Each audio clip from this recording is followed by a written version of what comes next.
നിയമസഭാ തെരഞ്ഞെടുപ്പ് ഫലം വരുമ്പോൾ UDF അധികാരം പിടിച്ചാൽ മുഖ്യമന്ത്രിയാകാൻ കരുനീക്കങ്ങൾ സജീവമാക്കുകയാണ് കെ.സി. വേണുഗോപാൽ. രമേശ് ചെന്നിത്തലയെയും VD സതീശനെയും വെട്ടി കെ.സി. വേണുഗോപാലിനെ മുഖ്യമന്ത്രി സ്ഥാനത്തേക്ക് കൊണ്ടുവരാനുള്ള നാടകമാണ് അണിയറയിൽ നടക്കുന്നത്. ലോക്സഭാ MP-യായ കെ.സി. വേണുഗോപാലിനെ മുഖ്യമന്ത്രി സ്ഥാനത്തേക്ക് കെട്ടിയിറക്കാൻ ശ്രമിക്കുന്നതിനെതിരെ കോൺഗ്രസിലെ ഒരു വിഭാഗത്തിന് കടുത്ത അമർഷം ഉണ്ട്.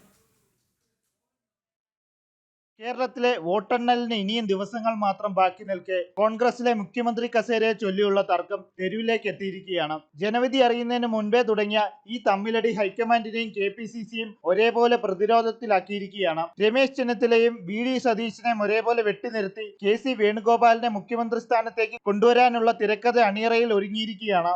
MP-മാരെ നിയമസഭാ തെരഞ്ഞെടുപ്പിൽ മത്സരിപ്പിക്കേണ്ടതില്ല എന്നായിരുന്നു പാർട്ടി നേരത്തെ എടുത്ത നയം. എന്നാൽ ആലപ്പുഴ MP കെ.സി. വേണുഗോപാലിന് വേണ്ടി ഈ നിബന്ധനകളിൽ ഇളവ് നൽകാനും ഇരിക്കൂറിൽ നിന്ന് ഉപതെരഞ്ഞെടുപ്പിലൂടെ നിയമസഭാംഗമാക്കാനാണ് കോൺഗ്രസിലെ ഒരു വിഭാഗം കരുനീക്കം നടത്തുന്നത്. മുഖ്യമന്ത്രി സ്ഥാനത്തെ ചൊല്ലിയുള്ള തർക്കത്തിനെതിരെ K. മുരളീധരനും സണ്ണി ജോസഫും ഒക്കെ രംഗത്ത് വന്നെങ്കിലും മൂന്ന് ഗ്രൂപ്പുകാരും പരസ്പരം സാമൂഹ്യ മാധ്യമങ്ങളിലൂടെ ഇപ്പോഴും ഏറ്റുമുട്ടുകയാണ്. ഭരണം കിട്ടുന്നതിന് മുൻപേയുള്ള ഈ പടലപ്പിണക്കം വരാനിരിക്കുന്ന ഫലത്തെ എങ്ങനെയാണ് ബാധിക്കുകയെന്നാണ് രാഷ്ട്രീയ കേരളം ഉറ്റുനോക്കുന്നത്. 2016 നിയമസഭാ തെരഞ്ഞെടുപ്പിൽ VS അച്യുതാനന്ദനെ മുന്നിൽ നിർത്തി പിണറായി വിജയൻ മുഖ്യമന്ത്രിയായതിന് സമാനമായ സാഹചര്യമാണ് കെ.സി. വേണുഗോപാൽ ഒരുക്കുന്നത്. കോൺഗ്രസിന് ഭരണം ലഭിച്ചാൽ VD സതീശനും രമേശ് ചെന്നിത്തലയും തമ്മിൽ മുഖ്യമന്ത്രി സ്ഥാനത്തിന് വേണ്ടി തർക്കമുണ്ടാകുമ്പോൾ സമവായ മുഖ്യമന്ത്രിയായി കെ.സി. വേണുഗോപാൽ രംഗപ്രവേശനം ചെയ്യുമെന്നാണ് കെ.സി. വേണുഗോപാൽ പക്ഷം അനൌദ്യോഗികമായി പറയുന്നത്. K. സുധാകരന്റെ ഫേസ്ബുക്ക് പോസ്റ്റിന് പിന്നിൽ കെ.സി. വേണുഗോപാലിന്റെ കരുനീക്കമാണെന്നാണ് രമേശ് ചെന്നിത്തലയുടെയും VD സതീശന്റെയും അനുകൂലികൾ വ്യക്തമാക്കുന്നത്. കോൺഗ്രസിന് വോട്ട് ചെയ്തവരെ വെല്ലുവിളിക്കുന്നതിന് തുല്യമാണ് മുഖ്യമന്ത്രി സ്ഥാനത്തിന് വേണ്ടിയുള്ള പരസ്യ കലഹം എന്നാണ്